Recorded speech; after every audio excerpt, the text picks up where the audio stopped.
Assalamu alaikum. Welcome to PMDC online lecture room.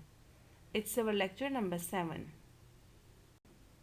from chapter number 1, that is developmental psychology, and today's topic is adolescence and physical development. So dear students, ये जो topic आज हम पढ़ेंगे ये examination point of view से भी बहुत ज़्यादा इम्पॉर्टेंट है, क्योंकि एग्ज़ाम्स में इससे रिलेटेड बहुत से एमसीक्यूज़ भी आते हैं और क्वेश्चंस भी इसमें शामिल होते हैं। जैसे कि ये एक एमसीक्यू है 2018 में आया था, and this was appeared in 2016, and also the questions from this topic from 2015 and 2014, और भी बहुत से पेपर्स में इस टॉपिक से रिलेटेड क्वेश्चंस भी आते हैं और एमसीक्यूज़ भी आते हैं। सो आपने इसको गौर से सुनना है, समझना है और याद करना है। तो अब हम अपना टॉपिक स्टार्ट करते हैं। Okay, now adolescence and physical development. So first of all, we must know that what is the meaning of adolescent. So the term adolescent is derived from the Latin word adolescere, which means to grow up. यानी कि ये जो word है, ये जो term है adolescence की, ये एक लैटिन वर्ड है। ठीक है, ये लैटिन वर्ड है, लैटिन वर्ड से डिराइव्ड हुआ है। जो लैटिन वर्ड है वो है एडोलेसियर, और इसका मतलब है टू ग्रो अप, यानी कि बढ़ना। अब जब हम प्रॉपर डेफिनेशन की तरफ आते हैं तो the period following the onset of puberty during which a young person develops from a child into an adult, यानी कि वो पीरियड, वो ज़माना जिसमें प्यूबर्टी का आगाज़ होता है। प्यूबर्टी कहते हैं बलूगत को, जब बच्चा बालिग होता है। ठीक है, तो इसमें क्या होता है कि जो यंग पर्सन होता है वो किस तरह से डेवलप होता है, एक चाइल्डहुड या चाइल्ड गर्ल हो या बॉय हो, वो उनकी जो बॉडी है वो एक एडल्ट मैन या एडल्ट वुमेन में कन्वर्ट हो जाती है। ठीक है, इस तरह ये होता है कि इनकी जो सेक्स हार्मोन्स हैं, इनकी प्रोडक्शन इंक्रीज़ हो जाती है और बाकी तमाम से करेक्टरिस्टिक्स इनकी इंक्रीज़ होती हैं, डेवलपमेंट जो है वो इंक्रीज़ होती है। तो ये प्यूबर्टी का आगाज़ होता है उस ज़माने में। प्यूबर्टी को हम आगे इसके आगे जाकर हम लोग इसको डिटेल में पढ़ेंगे कि प्यूबर्टी क्या है। Physical development. Adolescence is the time of major changes. ठीक है, एडोलेसेंस वो ज़माना है, एडोलेसेंस वो टाइम है जिसमें बहुत बड़ी बड़ी तब्दीलियाँ होती हैं. In addition to cognitive and social changes, there are dramatic shift in physical growth and maturity. Central to adolescence is the attainment of puberty. ठीक है, कॉग्निटिव और सोशल चेंजेस के साथ साथ बहुत तेज़ी से फिज़िकल ग्रोथ भी होती है, और जो एडोलेसेंस है वो मेच्योर भी होना शुरू हो जाते हैं, और प्यूबर्टी का आगाज़ भी होता है। प्यूबर्टी क्या है? The period during which adolescence reach sexual maturity and become capable of reproduction. Puberty जो है एक ऐसा पीरियड है जिसमें के एडोलेसेंट सेक्सुअली मेच्योर हो जाते हैं and they become able to reproduce. ठीक है, puberty is the process of physical changes through which a child's body matures into an adult body capable of sexually reproduction. It is initiated by hormonal signals from the brain to the gonads, the ovaries in a girl and the testes in a boy. यानी कि देखें, puberty जो है वो जो है ये physical changes के साथ साथ, बल्कि ऐसे कह सकते हैं कि प्यूबर्टी जो है वो फिज़िकल चेंज का अमल है जिसमें एक चाइल्ड की बॉडी एक एडल्ट बॉडी में मैच्योर होकर और सेक्सुअल रिप्रोडक्शन के काबिल हो जाती है। ये शुरू ऐसे होती है कि गोनेड्स को ब्रेन से हार्मोनल सिग्नल्स मिलते हैं कि ये गोनेड्स क्या हैं, ये जैसे ओवरीज हैं गर्ल्स में और टेस्टिस जो हैं ये बॉयज़ में हैं, तो इनकी प्रोडक्शन जो है वो स्टिमुलेट हो जाती है। जो 5 चीफ फिज़िकल मैनिफेस्टेशन है प्यूबर्टी के, यानी कि जो मुकम्मल तौर पर नज़र आने वाली चेंजेस हैं वो क्या हैं? Number 1, a rapid acceleration in growth. आप जानते हैं कि लड़के और लड़कियों दोनों में हाइट भी बढ़ रही होती है और वेट भी बढ़ रहा होता है। ये एक रैपिड एक्सलरेशन होती है, बहुत तेज़ी के साथ ग्रोथ हो रही होती है. The further development of gonads या सेक्स ग्लैंड्स, जो कि मैं आपको पहले भी बता चुकी हूँ कि मेल्स में टेस्टिस हैं और ओवरीज जो है वो फीमेल की जो सेक्स गोनेड्स होते हैं वो कहलाते हैं. Third one is the development of secondary sex characteristics. ठीक है, जैसे कि हम कह सकते हैं which involve changes in genitals. Genitals क्या हैं? एक्सटर्नल सेक्स ऑर्गन्स, जिसको शर्मगाह भी कहते हैं, and breast, and the growth of pubic facial and body hair, ये जो प्यूबिक हेयर हैं, जो नाक के नीचे बाल होते हैं, इनकी डेवलपमेंट भी शुरू हो जाती है. And the further development of the sex organ. The fourth one is changes in body composition, specifically in quantity and distribution of fat and muscles.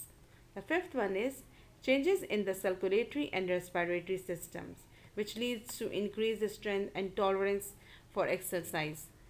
अब ये जो पेज नंबर 32 का एंड है और 33 का स्टार्ट, इसको मैं आपको एक चार्ट के ज़रिए समझा दूँ तो वो ज़्यादा ईजी रहेगा. ठीक है.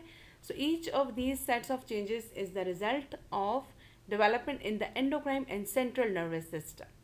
ये तमाम तब्दीलियाँ जो हैं ये नतीजा होती हैं एंडोक्राइन और सेंट्रल नर्वस सिस्टम में डेवलपमेंट का. ठीक है. अब क्या होता है कि बहुत ज़्यादा हार्मोन्स खून के बहाव में शामिल हो जाते हैं. जब दिमाग की जो हाइपोथैलेमस रीजन है ना, इसको सिग्नल्स मिलते हैं.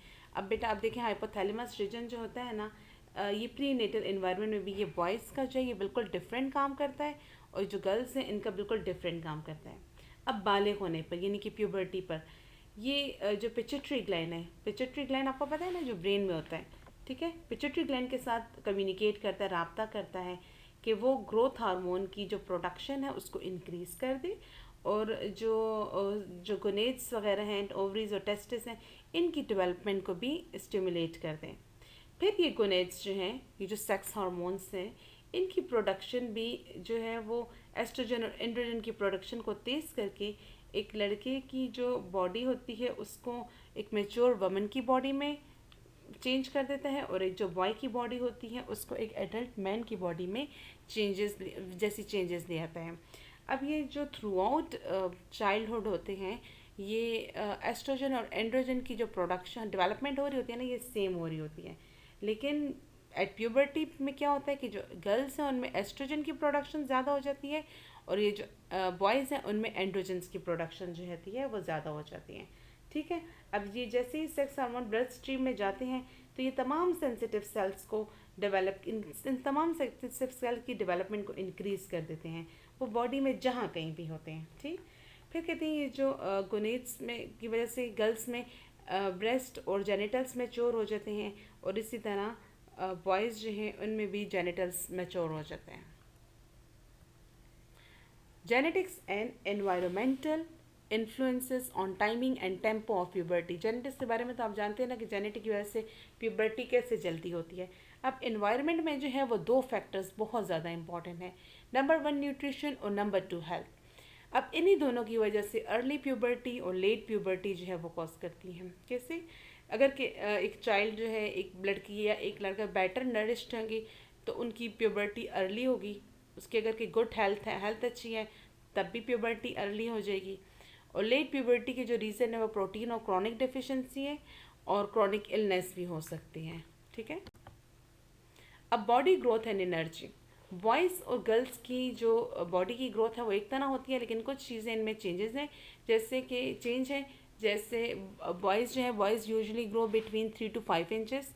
बॉयज़ की ग्रोथ जो है ये प्यूबर्टी और एडोलेसेंस के टाइम पर 3 से 5 इंच तक वो बढ़ते हैं. Girls usually grow between 2.5 to 4.5 inches. Maximum growth in 14 years. Boys की जो ग्रोथ है इन पे एडोलेसेंस का टाइम जो है ना वो थोड़ा लेट स्टार्ट होता है और लेट ख़त्म भी होता है, और गर्ल्स में जल्दी शुरू होता है और जल्दी ख़त्म भी हो जाता है. और मैक्सिमम ग्रोथ जो है गर्ल्स की 12 ईयर्स से स्टार्ट होती है. Increase height and weight. दोनों की हाइट एंड वेट इंक्रीज़ हो रही होती है, गर्ल्स ने भी increase height and weight. Increase production of sex related hormones. दोनों में सेक्स रिलेटेड हार्मोन की प्रोडक्शन भी इंक्रीज़ हो जाती है, जो आपने पहले पीछे पढ़ा था. Greater increase in muscles tissue and increase in muscle tissue. और जो गर्ल्स हैं उनमें इंक्रीज़ हो रही होता है और बॉयज़ में ग्रेटर इंक्रीज़ हो रही होती है. ठीक है. उनमें जो है ना ये ज़्यादा उसकी जो मसल्स हैं वो बढ़ रही होते हैं. तो इसीलिए boys tend to excel in some sports such as throwing and fielding balls, wrestling and lifting weight. So our next heading is development of sexual characteristics. Sexually mature यानी the ability to reproduce. अगरचे ये sexual characteristics पैदाइश के वक्त मौजूद होती हैं, मगर प्यूबर्टी पर लड़कियों को जैसे मेंसेस शुरू हो जाते हैं और उसके बाद वो ओव्यूलेट करती हैं और लड़के जो है वो सीमेन एजैकुलेट करते हैं। इसके साथ साथ सेकेंडरी सेक्स कैरेक्टरिस्टिक्स भी डेवलप होती हैं। दोनों के जो जेनिटल ऑर्गन्स हैं वो भी मेच्योर हो जाते हैं। ठीक है। The next heading is the trend toward earlier maturity. देखिए, मुख्तलिफ ममालिक में रिसर्च करके जो डेटा इकट्ठा किया गया है उसके मुताबिक आजकल लड़के और लड़कियां जल्दी मेच्योर हो रहे हैं, और जो पीरियड साइकिल है वो भी जल्दी शुरू हो रहे हैं। लड़कियों में इसकी एक वजह तो न्यूट्रिशन है, और आजकल लड़के और लड़कियां दोनों को अच्छी न्यूट्रिशन मिल रही है और काफ़ी बीमारियों का इलाज दरियाफ्त हो गया है। इससे उनकी सेहत अच्छी है, क्योंकि मैचुरेशन डिले की असल वजह जो है वो डिजीज़ जैसे आपने पीछे पढ़ा है और पुअर न्यूट्रिशन होती है। ठीक है। The third one is adolescence reaction to physical changes. Adolescence इन तमाम चेंजेस को नोटिस भी करते हैं, क्योंकि वो सेल्फ कॉन्शियस होते हैं। लड़कियां जो है जैसे ख़ुद को लंबा और थिन देखने की से ज़्यादा अपने बालों के टेक्सचर और अपनी बॉडी की जो शेप के लिए बहुत ज़्यादा परेशान रहती हैं, और ये अपने ऑपोजिट सेक्स को बहुत अट्रैक्टिव दिखना चाहती हैं। इसके साथ साथ लड़के भी अपने बॉडी इमेज और अपनी मस्कुलर पावर, जो अपनी मस्कुलर पावर है उसके लिए फ़िक्रमंद होते हैं, और ये भी वॉइस भी चाहते हैं कि वो लंबे हों, वो टॉल हों, मस्कुलर हैंडसम हों, और उनके बाल भी अच्छे हों। आजकल के जैसे कि आपको पता है कि ये मीडिया बहुत डोमिनेंट है, तो वो टीवी, मूवीज़ और मैगजीन्स वगैरह से ये सीखते हैं कि एक आइडियल बॉडी किसी भी मेल के लिए और एक आइडियल बॉडी किसी भी फीमेल के लिए क्या है, और हमें ख़ुद को कैसे रखना है। तो फिर वो एडोलेसेंस इसी के अकॉर्डिंग चलते हैं। इंशाल्लाह हम अपने नेक्स्ट टॉपिक में साइकोलॉजिकल डेवलपमेंट ऑफ एडोलेसेंस को डिस्कस करेंगे। तो टिल देन, अल्लाह हाफिज़। Thank you very much.